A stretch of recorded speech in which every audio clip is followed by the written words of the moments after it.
Donc voilà, fait que maintenant, on est rendu à regarder au niveau des rouges à joues et des illuminateurs.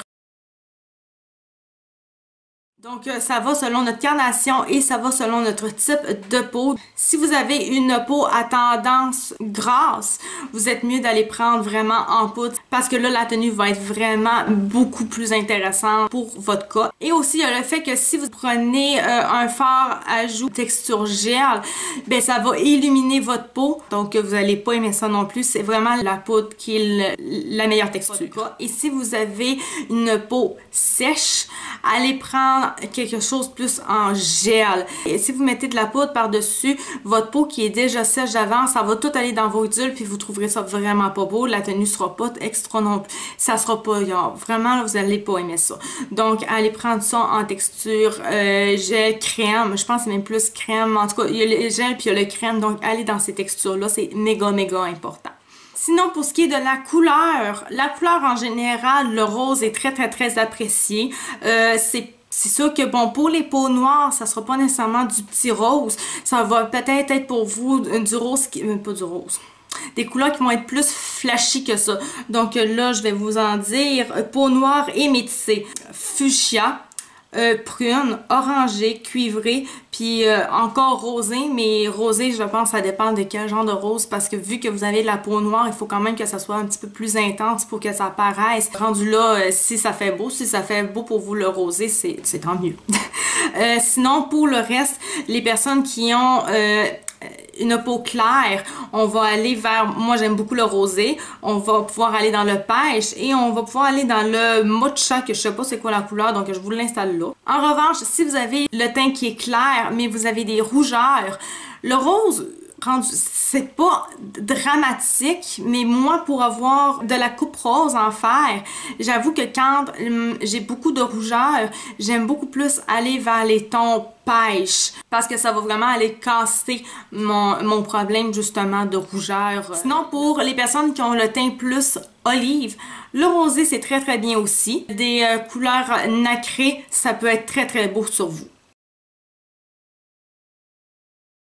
Donc, rendu là, si on se rappelle des outils à utiliser pour le fard à joues, c'était quoi exactement qu'il fallait utiliser?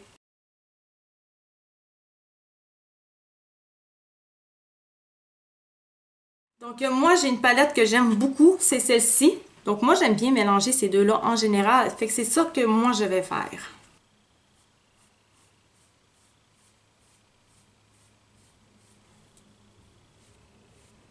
Voilà, maintenant, si on fait l'erreur qu'on trouve qu'on en a trop mis d'un côté ou des deux côtés aussi, c'est pas foutu, hein, je vous dis, c'est pas foutu, là, vous n'avez pas à recommencer du tout votre maquillage. Vous prenez simplement un mouchoir, puis vous allez tranquillement en enlever un petit peu.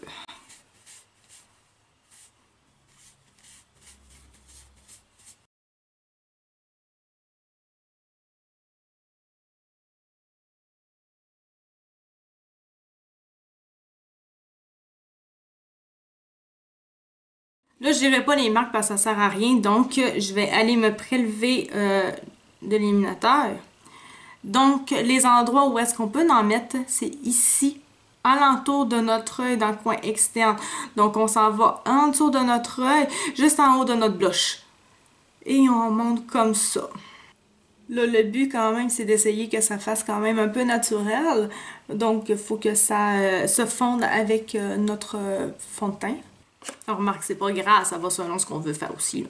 On peut l'avoir en poudre, comme on peut l'avoir en liquide. Si c'est en liquide, ça peut être plus simple quand même avec une éponge, par contre. Puis là, on tapote, mais moi, j'aime moins ça en liquide, parce que je trouve que c'est plus difficile à travailler, mais ça se travaille, il faut juste travailler ça quand même plus rapidement, parce que ça sèche. Mais ça peut faire un effet plus naturel. Ensuite, on va en mettre en haut ici, mais en haut ici en fait, ça souvent ça va aider à comme repulper un peu nos lèvres. On peut en mettre dans le bas ici.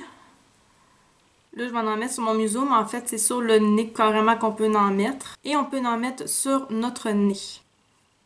Vous pouvez évidemment en mettre ici aussi. Moi j'en mets pas parce que j'aime quand c'est plus naturel un petit peu à ce niveau-là. Fait que voilà, donc les illuminateurs, C'est vraiment ici que ça se met. Sur le nez, on peut en mettre en haut et en bas, puis dans le milieu du nez. En haut puis en bas de nos lèvres. Puis on peut en mettre aussi ici. Puis rendu là, ça va selon les effets qu'on a envie de donner à notre visage. Maintenant, on a terminé pour cette vidéo-là. La prochaine, ça s'en va avec les sourcils. Quelque chose de très très important pour avoir un très très beau regard, un maquillage qui est encore plus incroyable. Donc, on se voit tout de suite.